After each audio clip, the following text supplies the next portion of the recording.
kujaza hapa ni mwaka upi? Shukuru tu mwalimu mkuu kwa kazi mzuri ambayo imeweza kuendelea katika Gashororo. Hatuna kazi ingine, na mimi nilisema wakati mlinichagua, wakati nitarudi kwenda kupanda, nikasikia vizuri, na mimi nikasema tengeneza haya madarasa ambayo yamebaki, tuhakikishe tumeweka tumezitengeneza, zimeweka yani tumeweka a good environment. Saa hii nimepata 70 million za bursary kujaza hapa ni mwaka upi ambao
Ningehoya arimu aitu aria marugamireire githomo thiini wa Juja constituency mwitikire gukiririria aciari na gukiririria ciana, muikare nacio cukuru mutegucingata, ni tondu riria mwacingata cirathi kaingirira uhoro wa unyui wa bangi, unyui wa dawa cia kurevia, unyui wa njohi. Ikarai nacio thukuru, na ni ngugeria o uria ingihota nigetha ndengeranie na bursary no yume narua tuhote kumirehe mathukuru nigetha ciana citu ithi na mbere na githomo. Tondu riu ona matuingatira ciana ri ona cioka mucii ri atiro ndu maratuteithia naguo, uguo tungihoya tu kabariria me cukuru, tondu riu ona moka guku mucii marathio kurandaranda guku mitai-ini guku buroti-ini hatari undu maratuteithia naguo. Uguo tungihoya tu arimu ithuĩ twita aciari twamuthaitha tu mureke tu ciana cikare thukuru cithome, tondu riu mwana ucio naikara mucii ri na ciana iria ingi ni irathoma ri atiri undu mangituteithia. Uguo tungihoya tu mureke maikare tu kuu cukuru, mutige gutuingatira twamuthaitha tondu matutire na mbia, turathi gwetha wira tukaga, tugathi kuhacura, tugathi cibarua na tutirona mawira ma. Uguo tungihoya tu mureke ciana cikare thukuru nigetha ithome, tondu thutha-ini ma acio no magakorwo me ma president maitu, tondu thina wa ciana gukorwo cie mucii ino ni tauni na ciana icio ni gucoka ituike ko ikiruta wira muru guku korogota ciuma gwika atia.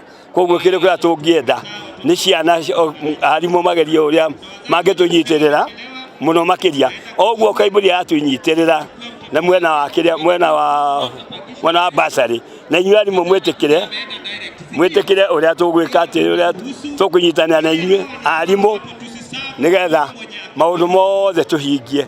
Aciari ni maragerera ihinda riritu muno, especially ihinda-ini riri ciana iracoka thukuru ni undu wa kuriha fees, angi ni maretio uniform, maundu maingi muno marendekana thukuru. Kiria ingihoya arutani aitu makiriririe aciari, kiria kinini mundu eguthi nakio ambe amukirwo, tondu tariu na form ici twaheana ri mbeca ni gweterera igwetererwo iriricwo nigetha ceki cithie thukuru. Koguo no hegukorwo hena ihinda ria wiki igiri ithatu kuira ceki ici ciume. Koguo ingihoya arutani makiriririe aciari na mamenye mahinda maya ni maritu.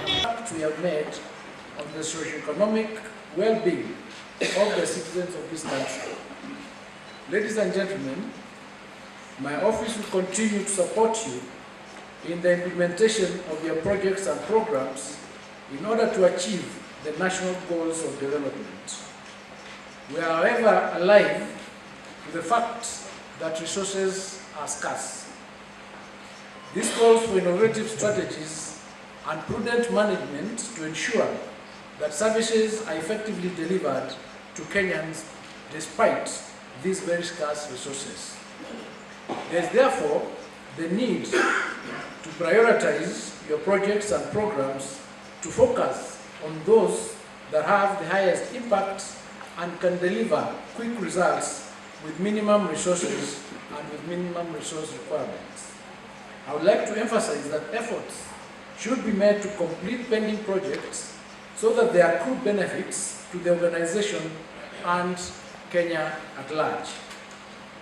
The ministry currently has an oversight of over 25 state corporations and statutory boards with a wide range of functions which significantly impact on the economic development of this country.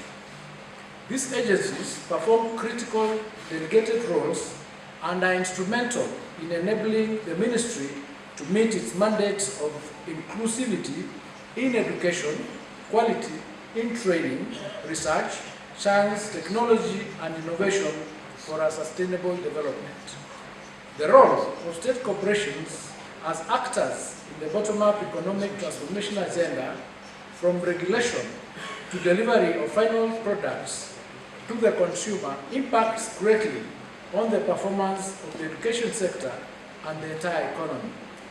In this regard, you are aware that we need to entrench the government's commitment to better National Education Strategic Plan and other national and sector policy priorities, as well as regional and international commitments that we have.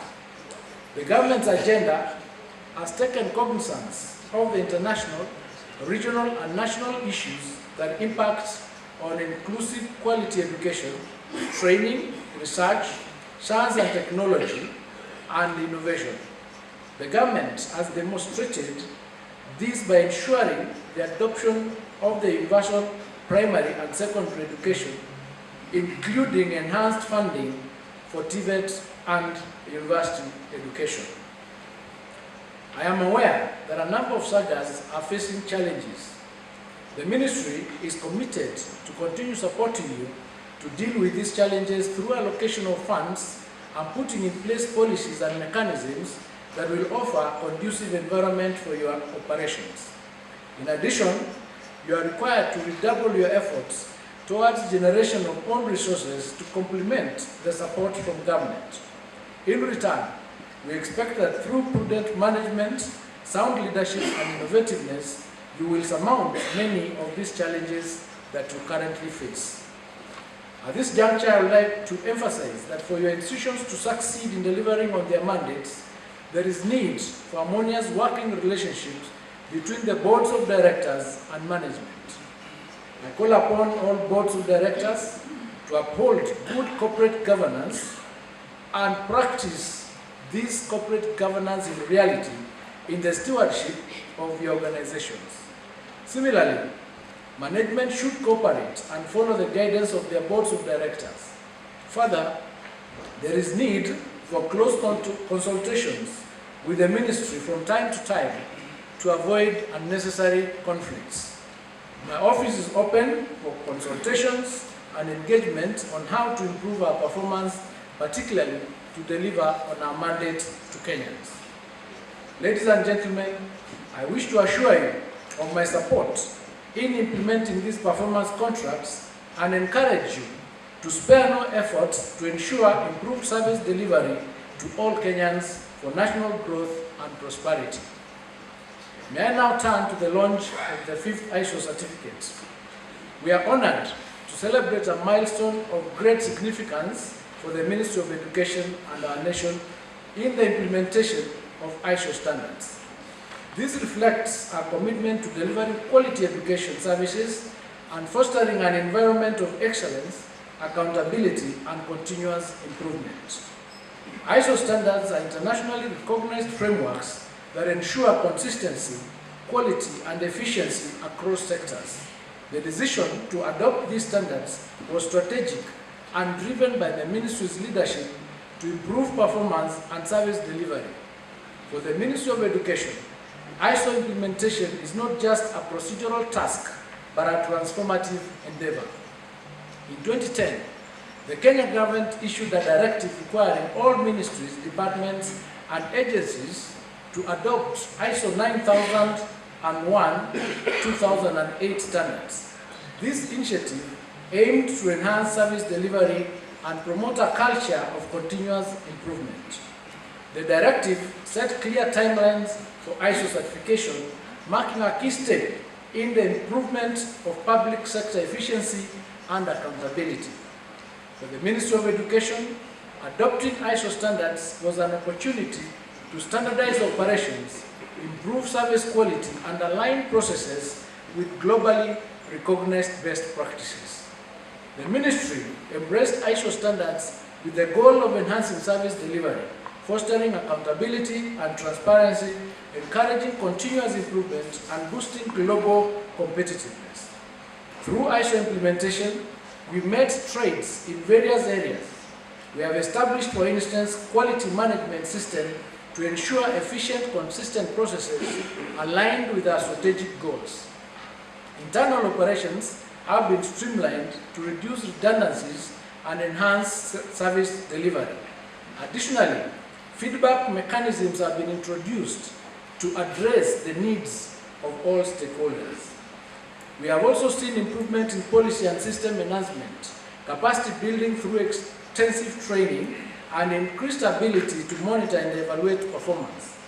This has not only enhanced the Ministry's credibility, but also strengthened collaboration with development partners and coordination of key education programs such as free primary education and free day secondary education, which has actually improved. Additionally, ISO standards have helped to automate key functions, including student placement to secondary schools and examination management. Furthermore, the ISO implementation has played a significant role in helping the Ministry to achieve its performance contract targets. By embedding quality management principles into our operations, we have streamlined service delivery and cultivated a culture of accountability and continuous improvement, as I've said earlier. This has led to improved efficiency, enhanced monitoring and evaluation, data-driven decision-making, and better stakeholder management. Aligning ISO standards with national development goals like Vision 2030 and the Sustainable Development Goals are supported heavily our strategic objectives. Looking ahead, we will prioritize ongoing monitoring and evaluation to ensure compliance with ISO standards and explore new opportunities for growth.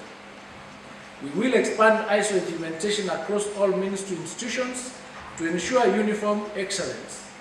Further, we will embrace innovation and technology to further streamline processes and enhance efficiency.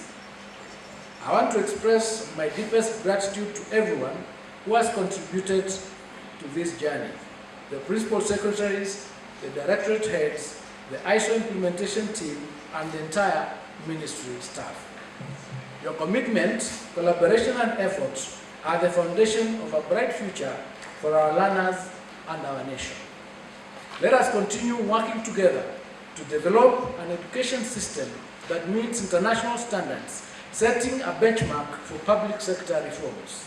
Once again, I thank you and congratulate